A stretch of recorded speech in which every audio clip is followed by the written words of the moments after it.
She was tossed from a runaway wagon, and the knight caught her in his arms. The dust of the village square still hangs in the air. The church bell tolls, and every eye turns to the shocking sight. A lowly maid clutched against a nobleman's chest. In a world where class is iron and scandal spreads like wildfire, one small act of gallantry sets tongues wagging and destinies colliding. But what begins to rescue quickly twists into danger. The maid is marked for ruin by her mistress's wrath. The knight is bound by duty to a betrothal he cannot refuse. And yet, beneath torchlight and whispers, their hearts cannot stay apart. Secrets in the castle halls, lies planted to destroy her name, and a flood that will test courage, faith, and love itself. When honor and desire clash, one question burns hotter than any scandal. Can a knight defy the chains of birth and claim the hand of the woman the world says he must never love? Drop a comment below and share which part of the world you're tuning in from today. If you enjoy stories like this, don't forget to subscribe for more. The early morning sun cast long shadows across the Austrian village square as Anna Lenz hurried through the growing crowd. Her baskets laden with fresh-baked bread. The warm, yeasty scent of the loaves mingled with the crisp autumn air, bringing a smile to her face despite her aching arms. "Good morrow, Anna," called old Wilhelm, the cobbler. "Might you have a spare roll for a hungry soul?" "Indeed I do," Anna replied warmly, reaching into her basket. She handed him a still warm roll, accepting his copper penny with a graceful nod. Though her apron was flour-dusted and her shoes worn, there was a quiet dignity in her bearing that set her apart from the other. Servants rushing about their morning tasks, children darted between market stalls, laughing as they chased a pair of honking geese across the square. The clatter of wooden wheels on cobblestones filled the air as merchants arranged their wares, their voices rising in cheerful greetings and good-natured haggling. Anna wove carefully through the crowd, exchanging pleasant words with the townspeople she had known since childhood. "Fresh bread for your table," she called, approaching her mistress's stall, still warm from Mistress Gertrude's ovens. The peaceful morning shattered in an instant. A heavy copper kettle slipped from a trader's grip, clanging against the cobblestones with a sound like thunder. The noise spooked a draft horse harnessed to a nearby wagon, its eyes rolling white with terror as it reared up on its hind legs. "Look out!" someone screamed as the wagon lurched sideways. Cabbages tumbled from their neat rows, bouncing across the square like green cannonballs. Villagers scattered in panic, their shrieks adding to the chaos. Anna tried to leap clear, but her heavy baskets slowed her movement. The wagon's wheel caught her skirts, yanking her off her feet. She felt herself falling, the hard cobblestones rushing up to meet her face. In that terrifying moment, she could only think of how angry Mistress Gertrude would be about the ruined bread. But the impact never came. Strong arms caught her an instant before disaster, pulling her against a broad chest covered in fine wool. The scent of leather and horses filled her nose as she found herself cradled securely against a nobleman's body. The square fell silent. Anna's heart pounded as she realized whose arms held her, Sir Alaric von Falkenhoff himself, the visiting knight whose retinue had arrived at the castle 2 days prior. His deep blue eyes met hers with concern, and she felt her cheeks flush hot with embarrassment. Shocked gasps and scandalized whispers rippled through the gathered crowd. A knight holding a common servant. She heard someone mutter. "Most improper," declared another voice. "Are you hurt, miss?" Sir Alaric asked softly, his cultured voice gentle with worry. "No, my lord," Anna managed to whisper, lowering her eyes as protocol demanded. "You have my deepest thanks." She could hear her mistress's angry footsteps approaching, could practically feel the woman's fury radiating across the square. Anna's stomach twisted with dread, knowing the scolding that awaited her for causing such a scene. With utmost care, Sir Alaric set Anna back on her feet, though he kept a steadying hand at her elbow until he was certain she had found her balance. Her mistress arrived in a rustle of skirts and indignation, face red as a beetroot. "You clumsy girl." The woman began, raising her hand as if to strike Anna. "How dare you make such a spectacle, pray?" "Good woman, blame not the maid," Sir Alaric interrupted, his tone courteous but firm. He drew himself up to his full height, cutting an impressive figure in his riding clothes. "The fault lies with the harness. I observed it myself. The leather was worn nearly through. It is fortunate no one was seriously injured by such negligence."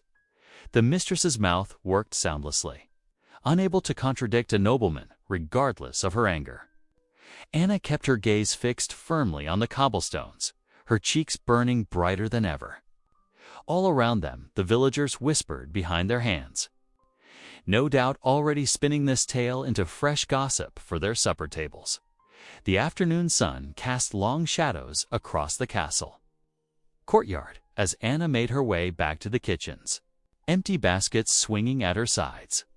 Her cheeks burned as passing servants stopped their work to stare, their whispers following her like autumn leaves in the wind. "Did you hear?" The knight caught her right in his arms, ... a nobleman, touching a mere kitchen maid, ... above her station. That one, ... double quotes. Anna quickened her pace, keeping her eyes fixed on the worn stones beneath her feet. The morning's incident had spread through the castle like wildfire, growing more scandalous with each retelling. Her heart still fluttered at the memory of those strong arms catching her, the brief warmth of his chest against her shoulder, the kindness in his voice as he defended her, the kitchen's familiar warmth and the scent of roasting meat enveloped her as she slipped through the heavy wooden door. Mistress Gertrude stood by the great hearth, her face stern as she stirred a pot of soup. "Come here, girl," the cook commanded, setting down her ladle with a sharp clack. Anna approached meekly, clutching her baskets. "Yes, mistress." "What's this I hear about you causing a scene in the marketplace?" Gertrude's voice was low but sharp, drawing attention to yourself with a nobleman, of all things. "Have you lost your senses?" "The cart, mistress, it nearly struck me." "Sir Alaric, only Sir Alaric, is it?" Gertrude cut her off. "Listen well, child. A servant who draws notice draws trouble. Scandal can cost you your post faster than spoiled meat. Best you keep your head down and pray this blows over quickly." Anna nodded, throat tight. "Yes, mistress. Now then, those plates need polishing. Get to work." Taking up her cleaning cloth, Anna settled into the familiar task of polishing pewter. Through the kitchen's serving door, she could see into the great hall where the evening meal was being laid.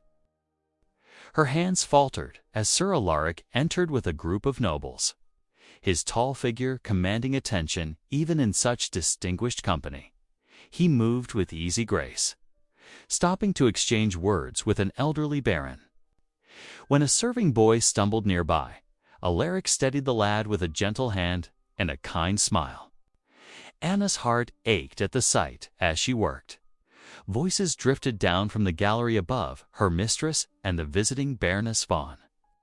"Sinbrun, such a fine figure of a man," the Baroness remarked. "And his estates in fine order, I hear." "Indeed," replied her mistress. "My Sophia would make him an excellent wife. Young, accomplished, of suitable breeding, ...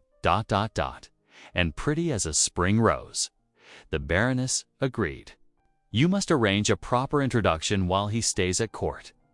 "Oh, I shall. The autumn hunt provides such excellent opportunities for young people to become better acquainted." Their laughter tinkled like fine crystal as Anna's cloth moved slower and slower across the pewter surface. Of course, Sir Alaric would make an advantageous match with some nobleman's daughter. What else had she expected? Such marriages were arranged every day among the gentry, yet knowing this did nothing to ease the hollow ache in her chest. The brief warmth of hope that had bloomed at his touch withered like frost-beaten flowers.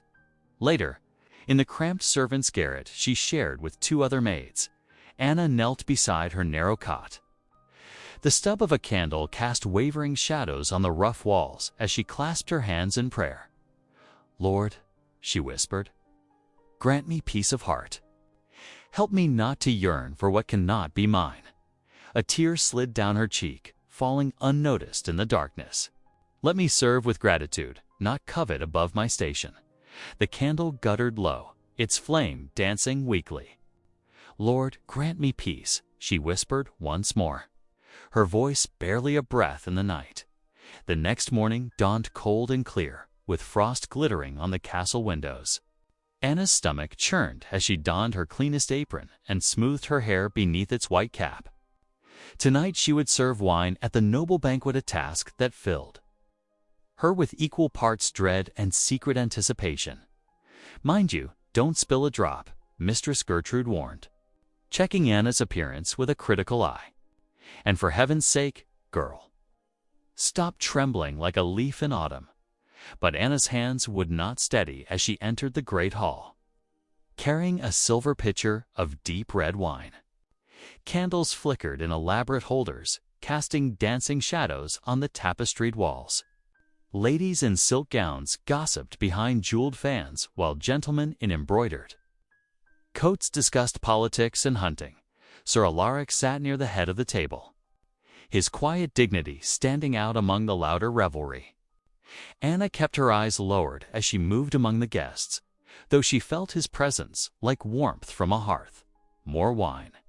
"If you please," a gentleman called, and Anna stepped forward to pour. Her hand nearly steadied in till Lady Ottilie's sharp voice cut through the murmur of conversation. "Oh yes, that's the bread girl," she announced with a cruel laugh. "The one plucked from the gutter. Can you imagine? She actually dared to touch a nobleman in the marketplace yesterday." Titters rippled through the assembly. Anna's cheeks burned as red as the wine in her pitcher, but she forced herself to continue pouring steadily. Though her heart pounded like a drum, "The lady misremembers," came Sir Alaric's measured voice, silencing the laughter. "She was plucked from peril. A runaway cart nearly caused grave injury." His eyes met Anna's for the briefest moment, filled with quiet reassurance. She dropped into a small curtsy of thanks before withdrawing to the shadows along the wall. Later that evening, Anna carried her wooden bucket to the courtyard. Well, the night air cooled her flushed cheeks as she worked the heavy iron handle. Water splashed against the bucket's sides, nearly drowning the sound of approaching footsteps on the cobblestones. "Allow me to assist you, miss," Sir Alaric said softly, stepping forward to take the handle. Anna's heart leaped into her throat. "Your lordship is too kind," she murmured, stepping back with a curtsy. "But it isn't proper." Propriety. He spoke the word like it tasted bitter. "I've seen too much improper pride among the nobility to put much stock in such rules." He drew up the bucket and set it carefully on the well-stone rim. "I wished to thank you." "Thank me, my lord." Anna's confusion was genuine. "For your dignity this evening." Lesser souls might have broken under such cruel remarks. His voice grew serious. "Take care, Miss Lenz.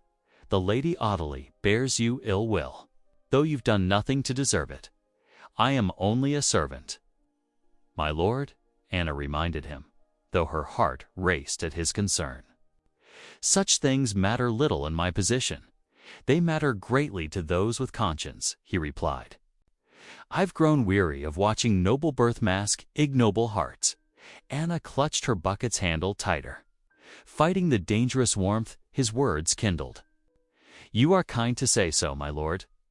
But I must remember my place." "As must we all," he agreed with a slight bow. "Good evening, Miss Lenz."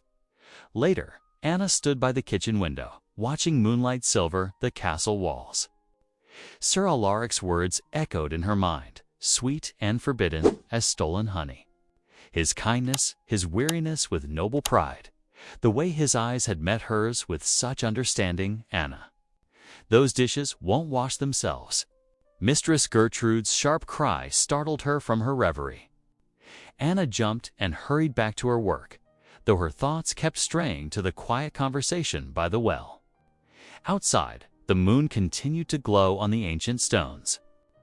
Witness to secrets beginning to unfold. Dawn painted the kitchen garden in soft golden light as Anna knelt among the herbs, her basket slowly filling with fresh sprigs of thyme and rosemary. The morning dew dampened her apron, but she didn't mind. These quiet moments before the castle stirred were precious to her. A sudden pounding of feet broke the peace. "Anna! Anna!" Young Lucas burst through the garden gate, his face streaked with tears. The stable boy's cap was crushed in his trembling hands. "They're going to whip me." Anna dropped her basket, herbs scattering as she caught the boy's shoulders. "Slow down, dear one." "What has happened?" "Master Stefan's saddle strap broke during his morning ride.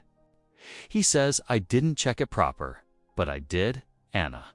I swear I did." Lucas's voice cracked. "The stable master says 10 lashes for endangering a noble." Anna's heart clenched. She had known Lucas since he was a small child. He was thorough in his work, especially with the horses he loved so dearly. "When is this to happen?" "At noon." Lucas wiped his nose on his sleeve. "But I checked that strap yesterday. It was whole then, I swear it." Anna squeezed his shoulders. "I believe you. Wait here." She hurried through the castle's back passages, knowing she risked much by seeking out Sir Alaric. But she could not stand by while an innocent child suffered. Fortune favored her. She found the knight alone in the lower gallery, examining a tapestry. "Sir Alaric." She curtsied deeply, keeping her eyes lowered. "I beg your pardon, but might I speak with you on an urgent matter?" He turned, surprise flickering across his features. "Of course, Mistress Anna. What troubles you?" Quickly, she explained about Lucas and the saddle strap. "He is an honest lad, sir. If he says he checked it, I stake my word on his truth." Alaric's expression grew grave. A serious accusation indeed. "Show me to the stables." In the stables, Alaric examined the broken strap while Lucas watched, trembling. The knight's fingers traced the leather carefully.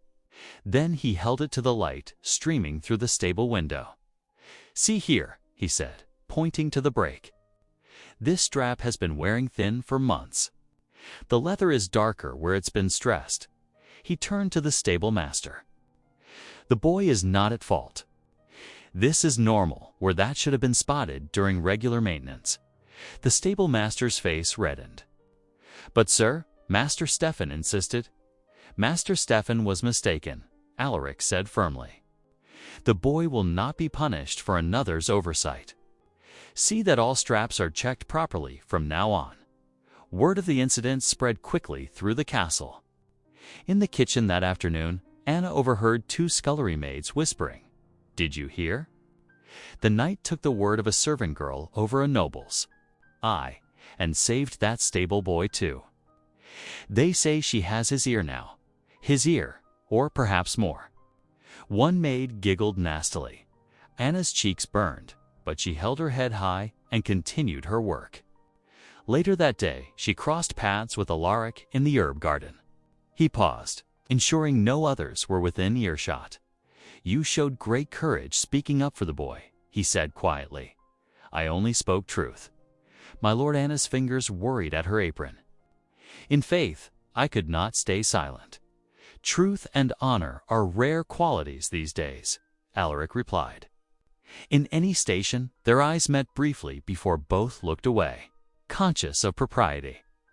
That evening, after the Vespers bell had rung, Anna slipped into the chapel. The sacred space was empty save for flickering candles. She lit a small taper, offering thanks for Lucas's deliverance. As she knelt in prayer, soft footsteps echoed on stone. Sir Alaric entered, pausing briefly when he saw her.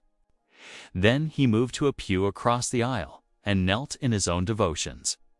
In the holy quiet, broken only by the gentle sputter of candles, Their eyes met once more. No words passed between them, yet in that moment of shared silence, something profound was understood. Anna quickly lowered her gaze, but her heart beat faster in her chest. The chapel's peace enfolded them both as they prayed, separated by the aisle between the pews, yet somehow closer than they had ever been before. The castle hummed with activity as servants and villagers prepared for the midsummer festival. Sweet-scented garlands of flowers draped every archway, their petals dropping softly onto the worn stone floors.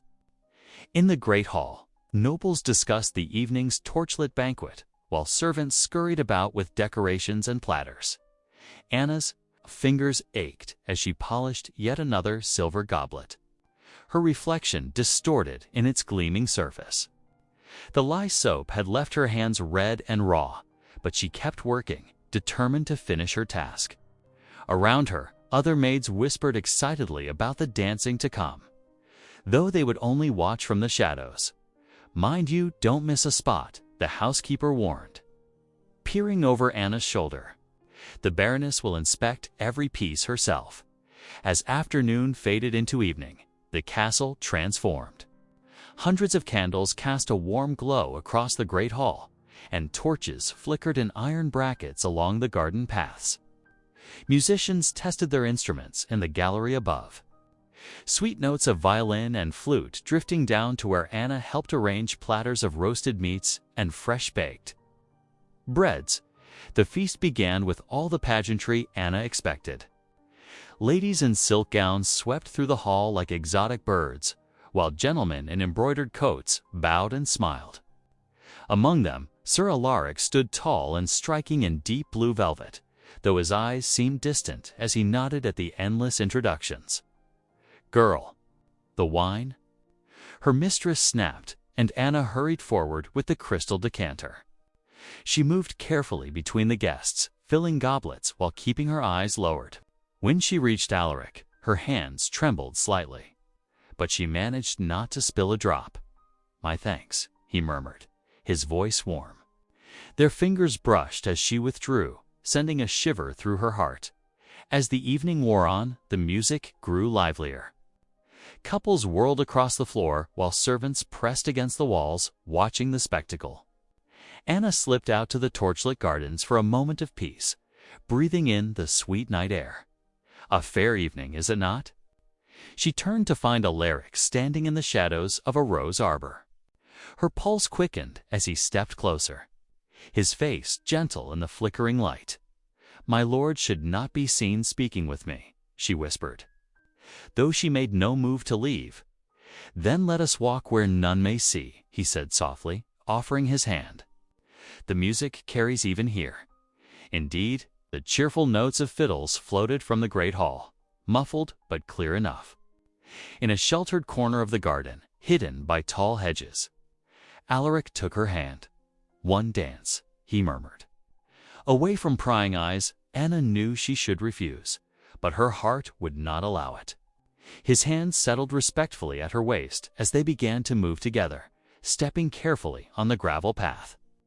The torchlight cast their shifting shadows on the garden wall as they turned slowly to the distant music. "I have thought of little else but you," Alaric confessed, his voice barely above a whisper. "These past weeks have shown me what truly matters in life. We dare not dream of more than this moment." Anna protested softly, though her heart ached at the truth of it. "I mean to find a way," he insisted, his grip tightening slightly on her hand. "I shall seek your freedom from service. There must be a path for us, though I do not yet see it clearly." The music faded, and they drew apart reluctantly. Above them, the first of the festival fireworks burst across the sky in a shower of golden sparks.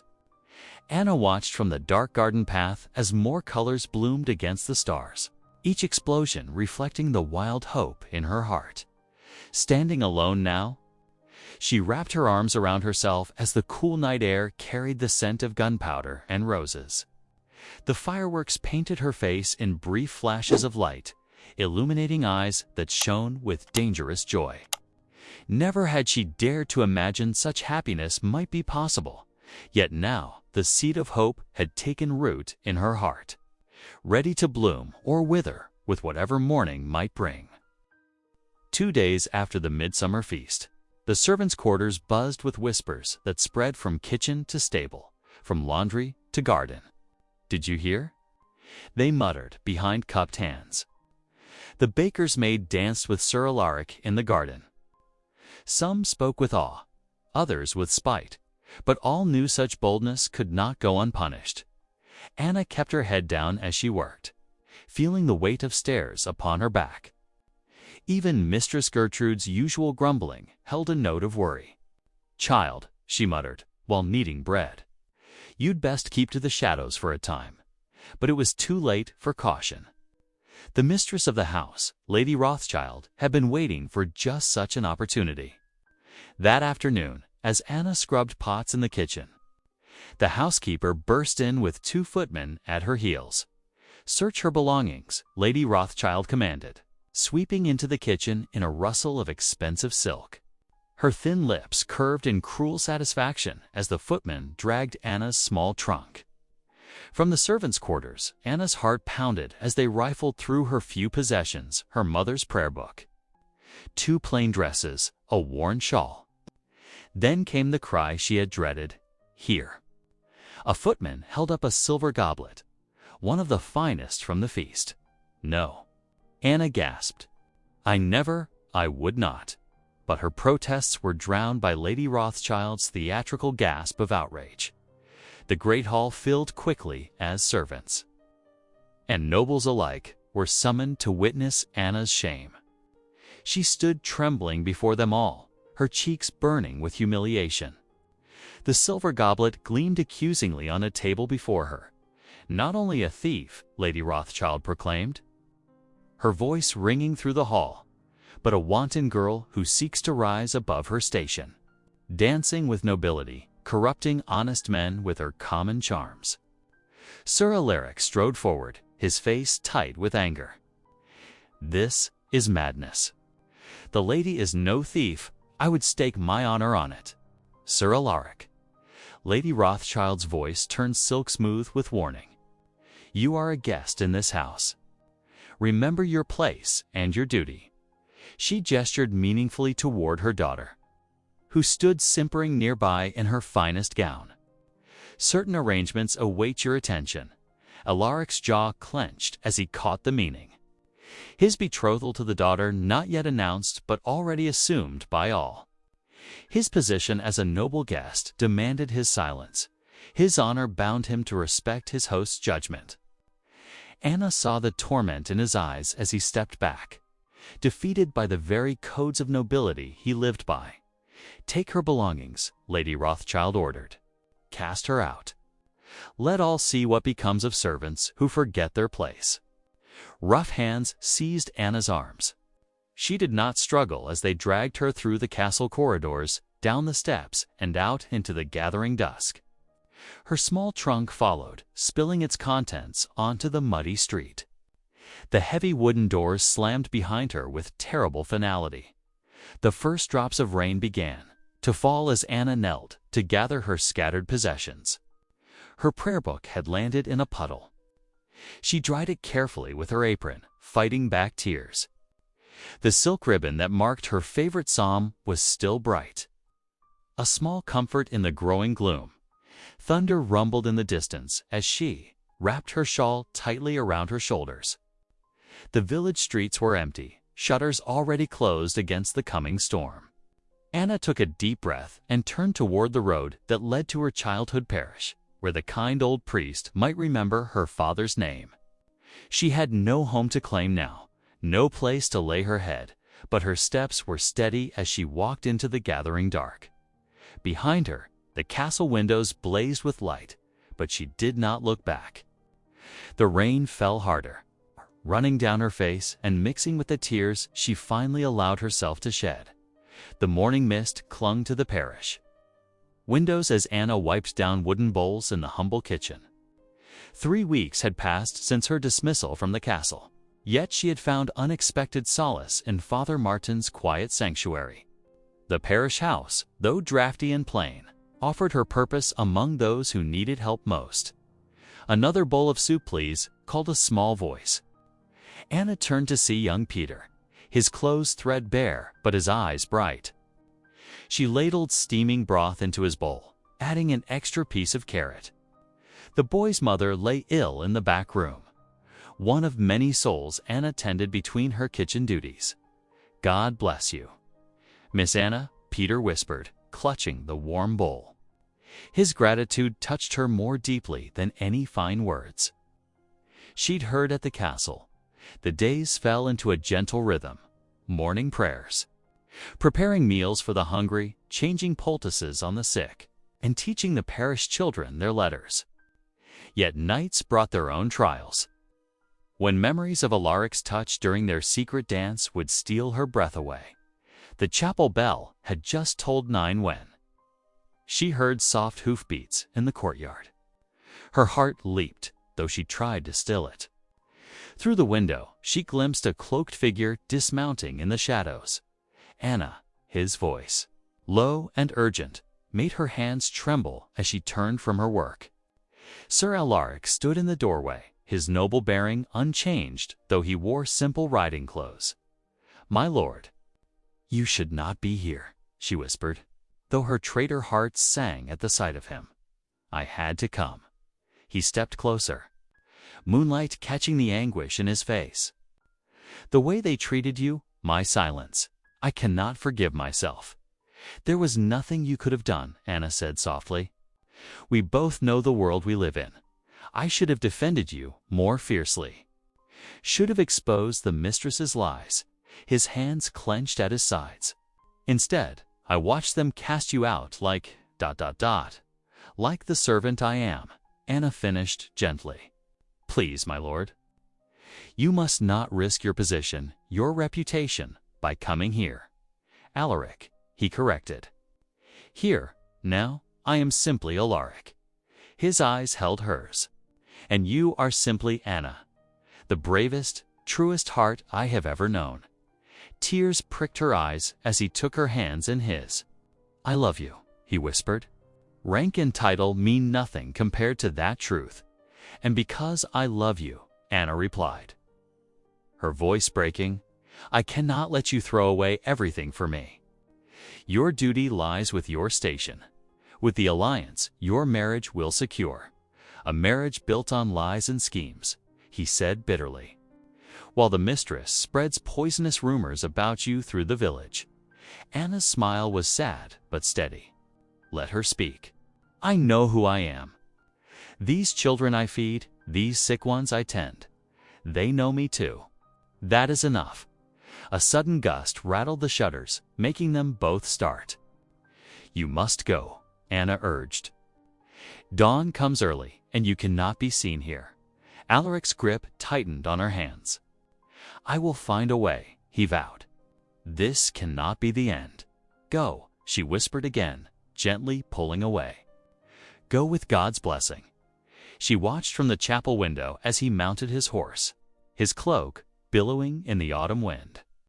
As hoofbeats faded into the night, Anna pressed her hand to the cold glass, remembering the warmth of his touch. The next morning brought more hungry children, more sick to tend. Anna threw herself into the work, finding purpose in each small act of service. Yet her heart ached watching Alaric's patrol ride past the parish walls.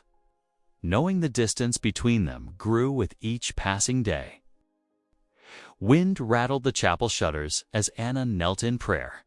Though forbidden, their love burned steady as the sanctuary lamp above, a light no darkness could quench. She rose and went back to her duties, carrying that warm certainty like a hidden flame. The sky was still dark when Anna woke to the sound of rushing water. Something felt wrong. Throwing her shawl around her shoulders, she hurried to the parish house window.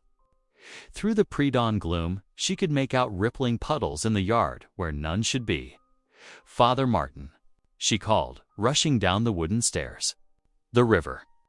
The old priest emerged from his chamber, his face grave as he looked outside. "The rains have been too much. Wake everyone, child. Quickly." Anna ran through the sleeping village, pounding on doors. The river rises. Take to higher ground. Her voice carried over the growing roar of water. Families stumbled from their beds, grabbing what they could. The first rays of dawn revealed the horror. The usually peaceful river had become a monster, its muddy waters devouring the lower bank. As Anna watched, the current smashed through the weakened earthen barrier. Water rushed into the lowest cottages like a hungry beast. Help! The cry came from Widow Meyer's home. Anna hitched up her skirts and waded in, the icy water shocking her legs. Inside, she found the widow struggling with her two small children. "Pass them to me," Anna commanded. Reaching for the youngest. One by one, she helped them onto a cart that neighbor Klaus had brought. The water rose past her waist now, tugging at her dress. More cries echoed across the flooding village. Anna moved from house to house, her arms aching as she lifted children to safety. Her teeth chattered from cold, but she couldn't stop. Not while others needed help. Then she heard it, a child's terrified scream that made her blood freeze. Through the rain, she spotted young Master Thomas, the mistress's youngest son, clinging to a fence post as water swirled around him. The boy must have wandered from the castle during the chaos. Without hesitation, Anna plunged toward him. The current nearly knocked her off her feet, but she pressed on. "Hold tight, Master Thomas," she called. "I'm coming." The boy's fingers were slipping. Just as he lost his grip, Anna lunged forward, catching him. She held him close, fighting against the pull of the water. Step by careful step, she carried him to higher ground. The mistress stood there, face white with shock. "Thomas," she cried, clutching her son. For a moment, her eyes met Anna's pride warring with gratitude. Shouts announced new arrivals. Sir Alaric rode at the head of a group of soldiers, their horses splashing through the floods. Anna's heart leaped even as she turned to help another family. The mill. Someone yelled. The water wheel groaned dangerously, threatening to break free. Alaric swung down from his horse. "We need ropes," he commanded. "Form a line." His soldiers moved quickly, creating a human chain to reach those still trapped. Anna found herself working alongside him, passing children and elderly villagers along the chain. Once their hands touched as they steadied an old man. Their eyes met briefly, no words needed between them. Hours passed in a blur of cold water, desperate faces and racing hearts. Finally, the last villager was pulled to safety. The river had taken homes and livestock, but thanks to their efforts, no lives were lost. As evening fell, everyone gathered in the church, the highest building in the village. Candles cast wavering light on the water-streaked walls. Anna knelt in prayer, her sodden dress pooling around her. Her arms trembled with exhaustion, but her heart was full of thanks. Around her, villagers whispered and pointed. "Did you see her save the mistress's boy?" Like an angel. She was. God surely sent her to us, even those who had shunned her after. The castle scandal now looked at her with new eyes. Anna kept her head bowed, but she could feel their changed attitudes warming the air around her. She didn't seek their praise, she had only done what anyone with a Christian heart would do. The guttering candles painted shadows on the ancient stones as the village sheltered together. Nobles and peasants alike, humbled by nature's fury. Through it all, Anna remained on her knees, offering silent prayers of gratitude that all had been spared. The great hall of the castle buzzed with angry voices as noble families gathered to count their losses from the flood. Silk gowns dripped river mud onto marble floors while servants scurried about with cloths and basins, trying to restore order to the chaos. 3 carriages ruined, complained the Baroness von Wetten, dabbing at a reddened face with a handkerchief. "And my finest horses nearly drowned in their stables." "Your horses," scoffed another lady. "What of my tapestries?" centuries of heritage soaked through. But beneath the nobles' lamentations, different words echoed through the castle corridors. Servants whispered of Anna Lenz and her courage during the flood. Kitchen maids spoke of how she had waded into the rushing waters without hesitation. Stable boys described the way she had organized the rescue efforts, directing even grown men with calm authority. She saved the mistress's youngest son. A scullery maid whispered behind her hand. Little Master Friedrich would have been swept away if not for her. The mistress herself stood rigid by the great fireplace. Her face twisted with displeasure as these whispers reached her ears. When the Baron asked directly about the rescue of his nephew, she waved her hand dismissively. Pure chance, she declared. The girl merely happened to be nearby when Friedrich stumbled. Any servant would have done the same, but the villagers who had taken shelter in the great hall would not let this dismissal stand. Old Thomas the miller stepped forward, his cap clutched respectfully in his weathered hands. "Begging your pardon, my lady, but that's not how it was," he said firmly. "I saw with my own eyes. Miss Anna plunged into those waters when no one else dared. She knew the current's strength could kill her, but she went in anyway. It's true," called other voices. "She saved my daughter too. And my grandson. She worked through the night. She did." The mistress's face grew darker with each testimony. But before she could speak again, Sir Alaric von Falkenhoff strode into the hall. His boots were still mud-stained from the rescue efforts, but he carried himself with unmistakable authority. "I too bear witness," he declared, his voice carrying to every corner of the hall. "I saw Anna Lenz risk her life repeatedly to save others. She has more nobility in her heart than many who wear crowns." A shocked silence fell over the assembly. The Baron shifted uncomfortably on his seat, glancing between Alaric and the gathered nobles. The weight of scandal hung heavy in the air, a knight openly praising a servant girl, and before such distinguished company. The mistress seized her chance. "Sir Alaric," she said sweetly, "surely your concern for the girl's welfare speaks well of your generous heart. But let us turn to happier matters. Your betrothal to my daughter. ... No, Alaric's voice rang out clear and firm. "I will not enter into that betrothal." Gasps echoed through the hall. The mistress's face turned pale, then red with fury. "You cannot mean to throw away position and fortune for a mere servant," she sputtered. "I mean to choose honor over ambition," Alaric replied steadily. "I will not bind myself to a marriage of convenience while my heart speaks true." Elsewhere, the Baron raised his hand for silence as the hall erupted in shocked murmurs. "Sir Alaric," he said gravely, "consider carefully. Your choices here may have lasting consequences." "I have considered," my Lord Alaric answered, "and I choose truth over pretense, love over advantage." Without another word, he turned and strode from the hall. The nobles and servants alike watched in stunned silence as he made his way through the castle gates and down to the parish house where Anna had taken shelter. The evening bells were ringing as he approached the parish steps where Anna stood. A crowd of villagers gathered, drawn by some instinct that told them this moment mattered. Even some of the nobles had followed, their fine clothes out of place among the common folk before them all. Sir Alaric von Falkenhoff went down on one knee before Anna Lenz. He took her work-roughened hand in his eyes never leaving her face. "My heart knows its true home," he declared. "I pledge myself to you, Anna Lenz, before God and these witnesses.